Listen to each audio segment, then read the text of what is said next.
Salut à tous, je suis à la fois ravi, honoré, voire excité de vous dévoiler cette première vidéo de ma nouvelle chaîne YouTube. Bon, sans plus tarder, nous allons entrer dans le vif du sujet de cette vidéo, mais avant, petit avertissement. Dans mes vidéos, aujourd'hui comme à l'avenir, je ne vais parler que de choses positives. Le but étant de vous tirer vers le haut avec un brin d'air frais, alors ne voyez pas d'inconvénient si je ne suis pas dans la négativité, voire anxiogène. Voilà qui est dit. Alors aujourd'hui, je vais vous parler des 17 effets positifs du confinement. Qu'est-ce qui a pu être fructueux, malgré les apparences? Eh bien, voici les réponses. Premièrement, un sentiment amoureux renforcé. C'est un sentiment que partagent tous les couples qui ne se sont pas entretués depuis le 17 mars. Même si ce n'est pas toujours facile, ils arrivent quand même à vivre côte à côte, jour après jour. Ils communiquent, relativisent et mettent certaines choses en place pour que tout se passe au mieux. Alors à titre d'exemple, dans mon couple, le confinement nous a incités à être davantage soudés, mais ça l'a été encore plus lorsque j'ai appris avec brutalité que mon CDD n'a pas été renouvelé. Confinement oblige. Résultat des courses, même si on avait hâte que le confinement se termine, au final, on a senti notre couple se renforcer et on se dit que c'est vraiment de bon augure pour la suite. Deuxième point, on a passé des moments privilégiés. Alors cela faisait peut-être des mois que vous n'avez pas passé du temps dans la louange, la prière et la parole ensemble, cuisiner ensemble, jouer aux jeux de société ensemble, ou encore regarder de bons contenus sur Netflix, Amazon Prime, etc. Toujours ensemble, mais vous vous êtes peut-être rendu compte, en prenant un peu de recul, que ces moments sont précieux et renforcent votre couple ou votre vie familiale, le cas échéant. Eh bien, la possibilité d'être en famille était également une bonne opportunité pour ceux qui étaient en confinement, notamment si vous n'avez pas travaillé. Confiné, vous avez dû passer du temps avec votre famille, et si ça se trouve, vous avez peut-être pu recréer un lien familial plus fort. Au final, la famille se recrée une nouvelle organisation centrée sur elle-même, ce qui est parfois fortement apprécié par les enfants et les parents. Troisièmement, on a eu le temps de fignoler nos projets d'avenir. Alors que l'on parle de voyage de 2 semaines aux États-Unis, même si ce n'est pas trop le moment, de l'achat d'une maison ou d'une création de business, vous avez eu largement le temps d'en discuter. Certains d'entre vous aviez bien avancé sur vos projets, proposé de vraies idées et même commencé à faire des plans à l'écrit. Se donner des objectifs post-confinement est excellent pour la santé, en tout cas pour le couple, et permet de s'octroyer une parenthèse enchantée en plein enfermement. Quatrièmement, l'amélioration de la qualité de l'air. Le quasi-arrêt des transports et de l'économie a eu du bon pour l'environnement. Alors par exemple en Chine, le nombre de morts épargnés par l'amélioration de la qualité de l'air a été supérieur par rapport au nombre de morts dus au coronavirus. Les indices de pollution de l'air dans les villes ont rarement été aussi bons. Un point donc indéniablement positif sur l'environnement. Cinquièmement, les animaux reviennent dans les villes. On a vu ou entendu de nombreux témoignages de personnes qui ont vu des animaux revenir en ville. Exemple, les eaux des canaux de Venise sont à nouveau poissonneuses, les chants des oiseaux sont devenus audibles, on a même vu des daims sur des avenues désertes, ou encore des dauphins dans les ports italiens. Alors vous allez me dire, comment ça se fait? Eh bien tout simplement parce qu'ils étaient plus en confiance avec la baisse des transports et des piétons. Les animaux ont semblé prendre le contrôle de nos villes, ou bien c'est nous qui sommes plus attentifs pour les observer. L'avenir nous le dira, ou pas. Sixièmement, prendre du temps pour soi. Il faut tout de même le saluer, cette capacité à prendre du temps pour soi. Être confiné, mais pas en vacances, si vous n'aviez pas effectué votre travail en télétravail, eh bien tout cela a représenté une opportunité à prendre du temps pour prendre soin de vous, mais également de découvrir de nouvelles activités ou d'acquérir des connaissances que vous n'aviez pas auparavant. Vous pouviez aussi, par exemple, commencer de nouvelles activités sportives, que ce soit en extérieur, avec la fameuse attestation, ou encore à l'intérieur, avec des séances vidéo sur vos écrans, smartphone, tablette ou TV. Et plus largement, c'était le moment de réfléchir à ce que vous vouliez faire de votre vie, et de vous fixer un cap qui pourrait être différent dans les années à venir. Point numéro 7. En télétravail, on a gagné du temps. Le confinement a fait gagner du temps pour celles et ceux qui étaient en télétravail, ou qui le sont encore aujourd'hui. Alors nul ne doute que le télétravail permet d'éviter des temps de transport qui alourdissent la journée, tout comme parfois le fait de se préparer pour certains travaux.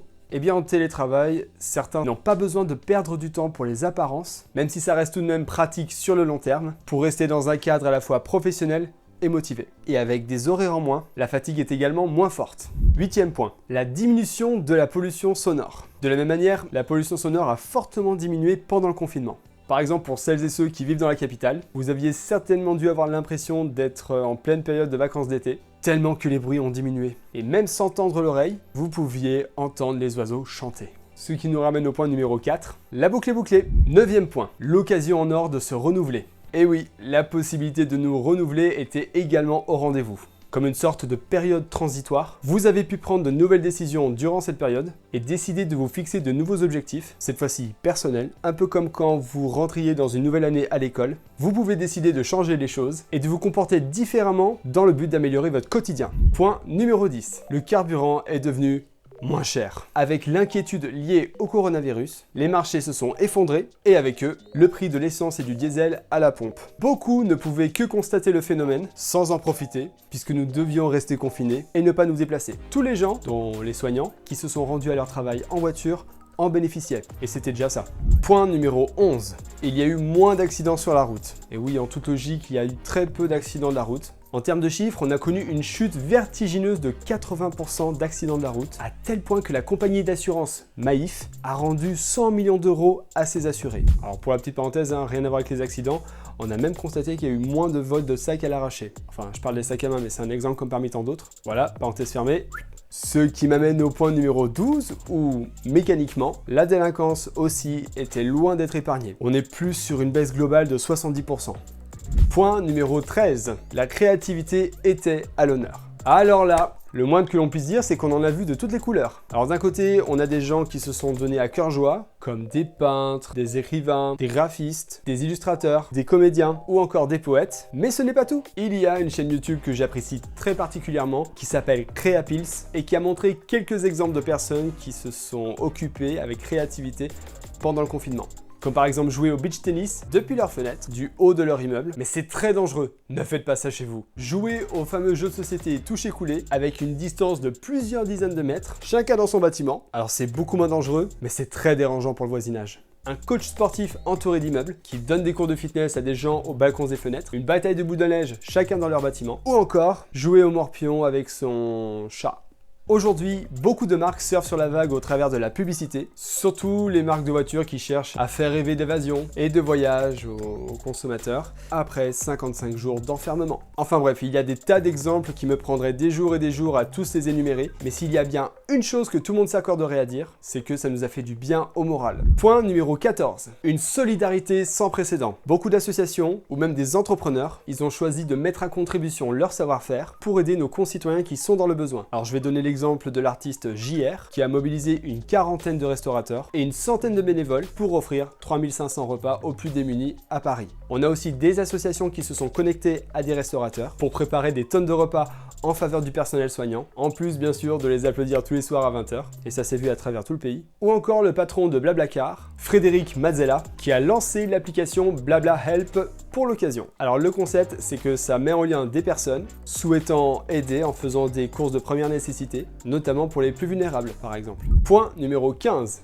La création de nouveaux emplois. Alors aussi incroyable que cela puisse paraître, on a eu droit à une avalanche de postes à pourvoir, et ce, dès le premier jour du déconfinement, et particulièrement en Ile-de-France. D'ailleurs, pour tout vous dire, on est même arrivé presque au même point qu'avant le confinement, si ce n'est mieux. Et avec du recul, les raisons sont maintenant devenues une évidence. Exemple, les CDD qui n'ont pas pu être renouvelés engendrent aujourd'hui un besoin de main-d'œuvre pour certains patrons. On a aussi des salariés qui ne sont plus du tout en capacité à retourner sur leur lieu de travail et qui en même temps n'avaient pas la possibilité de se mettre en télétravail pour des raisons diverses et qui ont dû laisser leur poste vacant ou libre si vous voulez. Ou encore, ça peut être un renforcement de moyens humains en faveur de l'hygiène et la propreté dans les structures privées comme publiques en guise d'adaptation aux protocoles sanitaires imposés par le gouvernement. Point numéro 16. L'interdiction de la vente et consommation d'animaux sauvages. Alors si l'origine du Covid-19 reste un sujet à débattre, des premières pistes se sont concentrées autour d'un marché à Wuhan où des animaux sauvages étaient vendus pour être consommés. Parmi eux, des chauves-souris ou du pangolin, une espèce en voie de disparition, sont cités comme possible source du virus.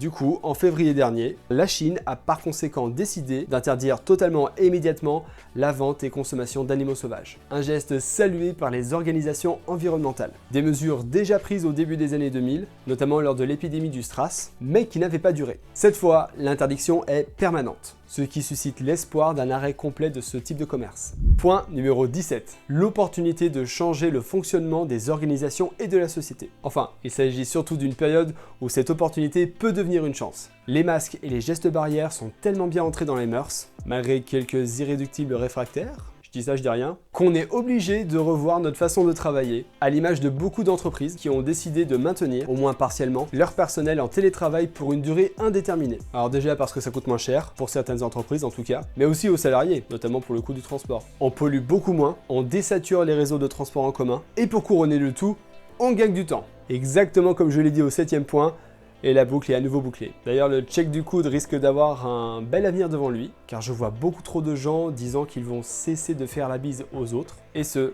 même après la crise sanitaire. Et enfin, il y a toute la notion d'espace qui est à revoir dans les établissements recevant du public, ce qui est justement important pour le public, lui-même, qui a besoin de se sentir sécure, en voyant que nous sommes moins les uns sur les autres dans un lieu clos. Tellement que ce virus et son impact nous aura marqué à vie. Alors après, bien sûr, les comportements peuvent évoluer avec le temps et laisser une grande dose d'espoir pour l'avenir, à condition de ne pas reproduire les mêmes travers qu'avant le confinement.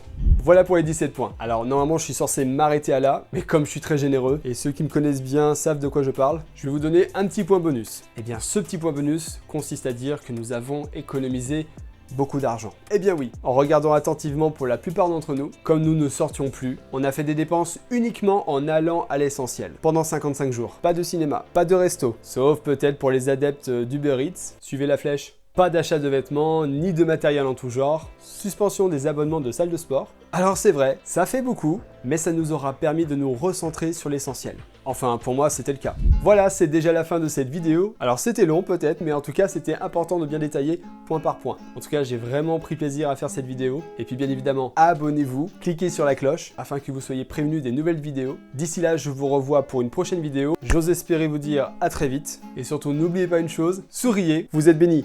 Ciao!